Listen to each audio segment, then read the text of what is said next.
Pereira is one of the most dangerous, technical, and damaging strikers in the sport today, possessing one of the deadliest left hooks ever seen across all combat sports. After totally owning the kickboxing scene and reaching legendary status, he brought his A game to the UFC and laid down a marker. Here are 5 times Alex Pereira shocked the UFC. If you're an Izzy fan, well, you already know it's coming. Let's kick things off at number 5 and talk about the time Pereira sent shivers down a UFC fighter's spine even before setting foot in the UFC. Now, technically, it wasn't a full-on UFC bout, and we're talking about Pereira going head-to-head with Thomas Powell in an LFA bout. But guess what? It was Pereira's last showdown before inking his deal with the UFC. As such, the fight was aired on the UFC Fight Pass. Now, at the time, Pereira was making a comeback to MMA after ruling the kickboxing scene, and hadn't stepped into an MMA ring since 2016 when he took down Marcelo Cruz and scored his first pro win. But here's the kicker. That didn't seem to be a problem for Pereira when he faced Thomas Powell, and it was like child's play for him when he knocked Powell out with a killer short-range left hook that had Powell crashing to the canvas before he could even process it.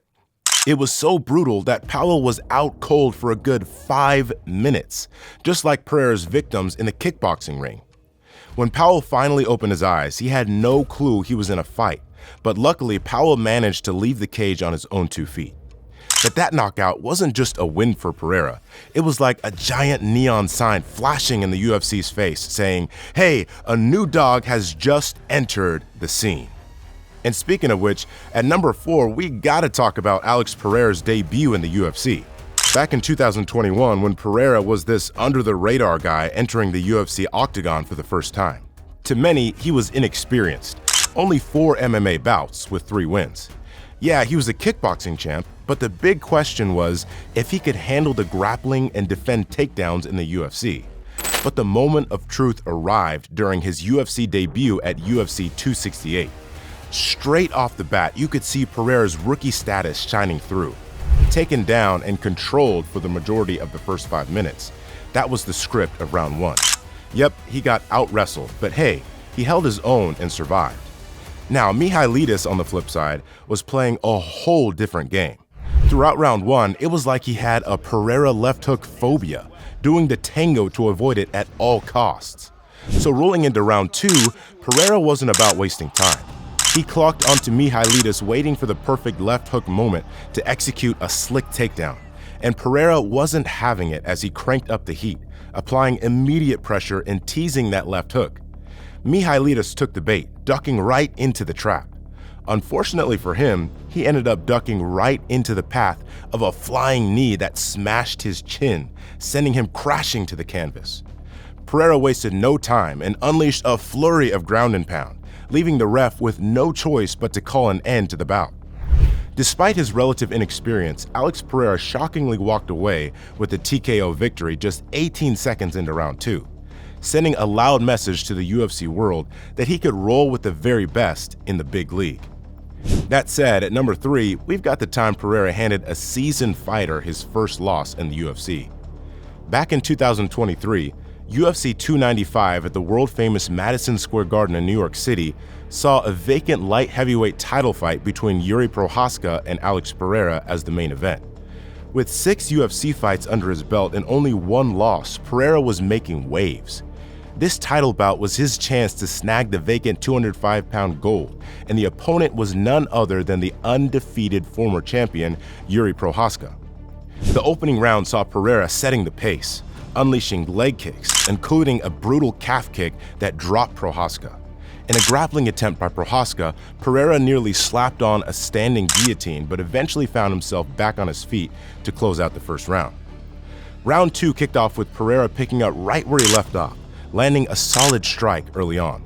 The fight took on a clash of styles, with Prochazka leaning towards grappling while Pereira stuck to his kickboxing roots. Prochazka saw an opening and launched strong strikes, but Pereira had a different plan. As Prochazka swung in with the right hook, Pereira timed a perfect left hand that dropped him.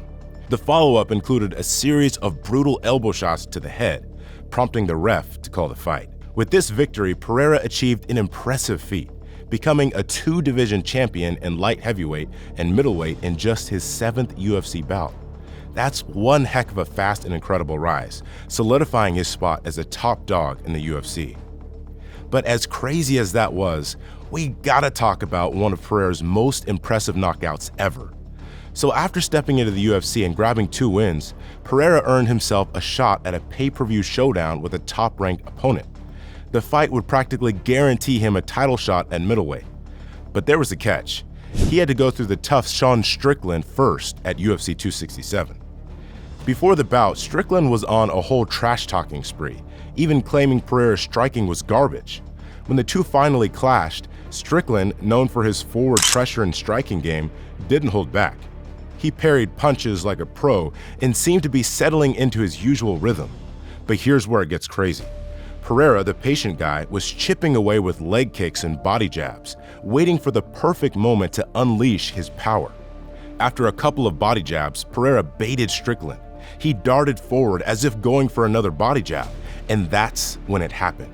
Strickland, dropping his hands to parry, left his chin wide open. Pereira saw his chance and threw a thunderous left hook that practically transported Strickland to another dimension. Pereira didn't stop there. He pounced on him, sent him to the canvas, and finished the job, shocking the entire UFC world. This knockout wasn't just impressive. It marked only the 2nd KO loss in Strickland's career. It also set Pereira on a direct path for a showdown with his old kickboxing rival, Israel Adesanya. Speaking of which, we gotta talk about the time Pereira went up against Israel Adesanya in the biggest bout of his career. These two aren't just top-tier fighters. They share a history soaked in blood and kicks. Former kickboxers, they had faced off twice before, with Pereira claiming victory both times. Once by decision and once with a knockout that echoed through kickboxing history.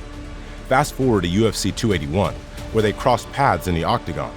Adesanya, the reigning middleweight champion, had ruled the 185-pound weight class for a while, and on the other hand, Pereira, fresh off a knockout win against Strickland, stepped in as a rising force. As the fight started, everyone knew it was a chess match in the making, as Adesanya's mobility clashed with Pereira's relentless pressure. Pereira strategically pushed Adesanya toward the fence, throwing combinations and chopping at his legs with low kicks to limit his movement.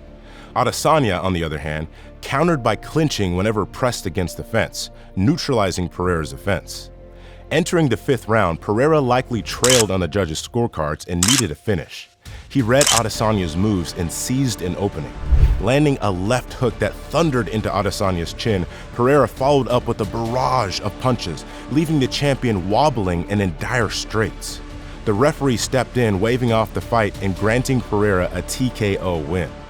It wasn't just an upset, it was a masterclass executed against one of the UFC's biggest names, stripping Adesanya of his belt.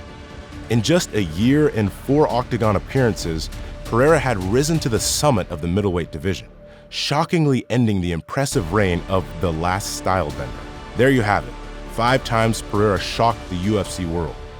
Which of the 5 do you think was his most shocking win? Let us know in the comments section below. And remember to like and smash that subscribe button.